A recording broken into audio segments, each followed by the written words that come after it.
নমস্কার বন্ধুরা, আমার রান্নাঘরে সবাইকে স্বাগত। আজ বানিয়েছি মিনি কাস্টার্ড কেক।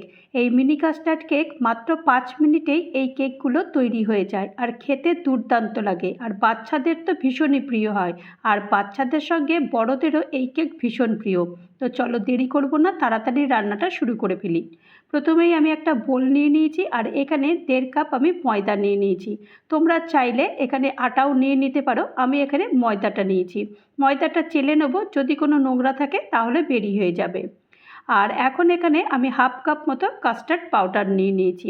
কাস্টার্ড পাউডারটাও একটু ভালো করে চেলে নেব, যদি নোংরা কিছু থেকে থাকে তাহলে সেগুলোও আমি এখানে ফেলে দেবো।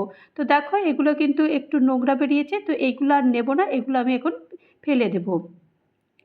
আর এখন এখানে 1 কাপ আমি পাউডার সুগার নিয়েছি। আর পাউডার সুগার নেওয়ার পরে তারপরে 1 চামচ আমি বেকিং পাউডার দিয়েছি আর 1/2 চামচ আমি বেকিং সোডা দিয়েছি। আর চিনির পাউডারটা বাজার থেকে কেনার কোনো প্রয়োজন নেই, এখানে বাড়িতেই একটু মিক্সিতে ঘুরিয়ে নিলে চিনির পাউডার তৈরি হয়ে যায়। চিনিটাও এটা চেলে নেবো। আর এই যে এগুলো যেগুলো একটু একটু দানা দানা রয়েছে সেগুলো আমি ফেলে দেবো, বা ফেলবো না, মানে বাড়িতে রেখে দেবো, সেটা অন্য কাজে লেগে যাবে।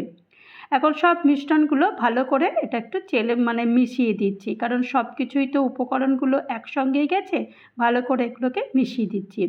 মিশিয়ে দেওয়া হয়ে গেছে। মিশিয়ে দেওয়ার পর আমি এখানে 1-এর 3 কাপ আমি এখানে তেল নিয়েছি। তেলটা অবশ্যই সাদা তেল নিয়েছি বা রিফাইন্ড তেল নিয়েছি। এখানে সর্ষের তেল একদমই ইউজ করা যাবে না, যে কোনো রিফাইন্ড অয়েল নিলেই হবে। রিফাইনটা তেল নিয়ে তারপর এটাকে ভালো করে চামচের সাহায্যে প্রথমে একটুখানি মিশিয়ে দিচ্ছি। মিশিয়ে দেওয়ার পরে তারপরে আমি এখানে দুধ নেব। দুধ দিয়ে এই মিশ্রণটা আমি তৈরি করব। দুধের পরিমাণটা যার যেরকম লাগবে সে সেরকম নেবে। তবে আমি এখানে প্রথমে 1 কাপ দুধ নিয়েছি। 1 কাপ দুধ নেওয়ার পরে যদি দেখি যে আর একটু দুধ লাগছে তাহলে দেবো, আদারওয়াইজ দুধ দেওয়ার দরকার নেই। 1 কাপ দুধেই আমার পুরো মিশ্রণটা তৈরি হয়ে যাবে। তো এখন প্রথমে আমি একটুখানি দুধটা দিয়েছি, বেশিটা একবারেই সব দুধ দিইনি, হয়তো সব দুধটা নাও লাগতে পারে, সেই কারণে একটু একটু করে দুধ দিয়ে ব্যাটারটা তৈরি করছি। তো দেখো আমি মোটামুটি একটু দুধটা দিয়ে মোটামুটি ব্যাটারটা তৈরি করে নিচ্ছি। তো এখনও দেখছি ব্যাটারটা কিন্তু একটু টাইট মতো রয়েছে, তো সেই কারণে বাকি যে দুধটা ছিল সেই দুধটাও পুরোটাই দিয়ে দিয়েছি। পুরো দুধটা দিয়ে দেওয়ার পরে তারপরে আমি এটাকে আরেকবার ভালো করে এটাকে মিশিয়ে নিচ্ছি, কারণ কেক বানাতে গেলে এই মিশ্রণটাই মেশানোটাই আর কি বেশি শক্ত কাজ বা কঠিন কাজ যেটাই বলো সেইটা আর কি। না ভালো করে মেশালে কিন্তু কেক ভালো ফুলবেও না আর কেক ভালো হবেও না, তখন কেক বানাতে গিয়ে কুকিজ হয়ে যাবে। তো সেই কারণে এই মেশানোটা ভীষণ দরকার। ঠিক এই রকম মিশ্রণটা হবে যেমন আমি বানিয়েছি ঠিক সেই রকম। এখন কিছু একটু টেস্টের জন্য আমি কিছু টুটি ফুটি দিয়ে দিয়েছিলাম। এটা পুরোটাই অপশনাল, তো যদি তোমাদের মনে হয় যে একটু টুটি ফুটি যদি ঘরের থেকে থাকে তাহলে দিতে পারো, আদারওয়াইজ দেওয়ার দরকার নেই। টুটি ফুটি না দিলেও কেকটা দারুণ সুন্দর হবে। তো আমি কিছু টুটি ফুটি এখানে মিশিয়ে দিয়েছি। মিশিয়ে দেওয়ার পর তারপর এবার কেকটা তৈরি করব। এই কেকটা বানানোর জন্য আমি এরকম একটা আপ্পাম কড়াই নিয়ে নিয়েছি। এই কড়াইয়ের মধ্যে যে হোলগুলো রয়েছে বা ক্যাভিটিগুলো যেগুলো রয়েছে সেগুলোর মধ্যে আমি সামান্য একটু একটু করে তেল দিয়ে দেবো। তেল দিয়ে দেওয়ার পর তারপরে একটু একটু করে এগুলো ব্যাটারগুলো দিয়ে দেবো। তো মোটামুটি একটু করে তেল দিয়ে দিয়েছি। আর এই একটা চামচ নিয়েছি, যে চামচগুলো আমরা সাধারণত আমাদের দৈনন্দিন জীবনে যে চামচগুলো দরকার হয় আর কি, সেই চামচগুলোর মধ্যেই আমি এরকম একটু একটু করে দেবো।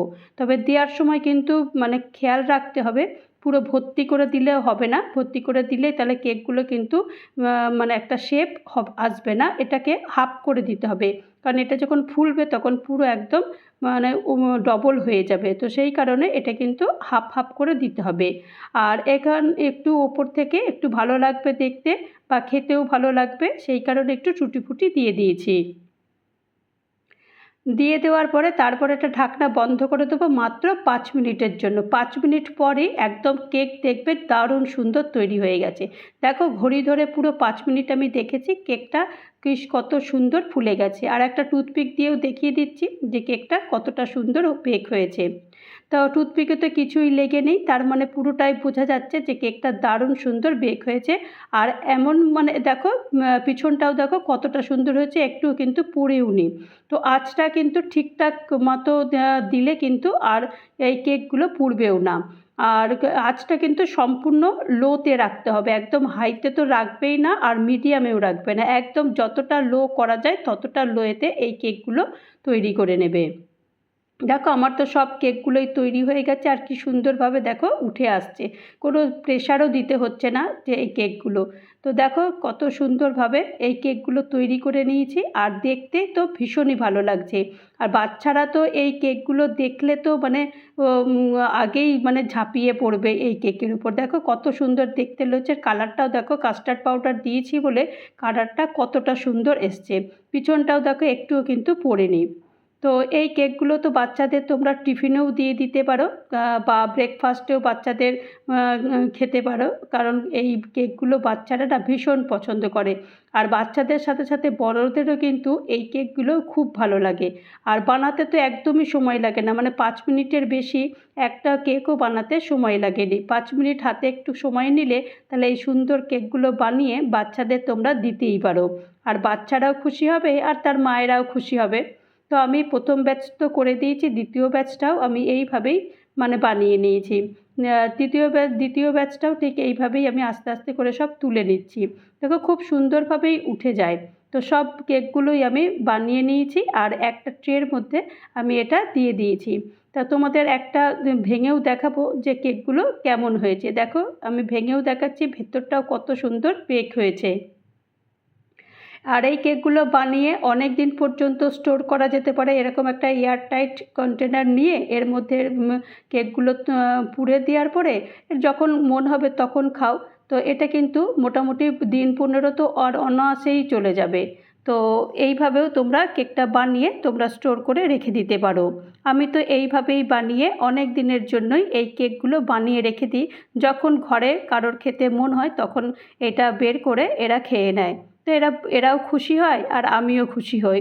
তো তৈরি হয়ে গেল আমার মিনি কাস্টার্ড কেক। এই মিনি কাস্টার্ড কেকের রেসিপি যদি তোমাদের কারোর ভালো লাগে তাহলে অবশ্যই একটা লাইক করো, কমেন্ট করো, পারলে আমার চ্যানেলটা সাবস্ক্রাইব করে আমার পাশে থেকো। আর যারা নতুন বন্ধু হয়ে আমার চ্যানেলে ভিজিট করেছো তাদেরকে অজস্র ধন্যবাদ। আর যারা এখনও পর্যন্ত আমার চ্যানেলটা সাবস্ক্রাইব করোনি তাদেরকে অনুরোধ করব চ্যানেলটা সাবস্ক্রাইব করতে। ভালো থেকো, নমস্কার।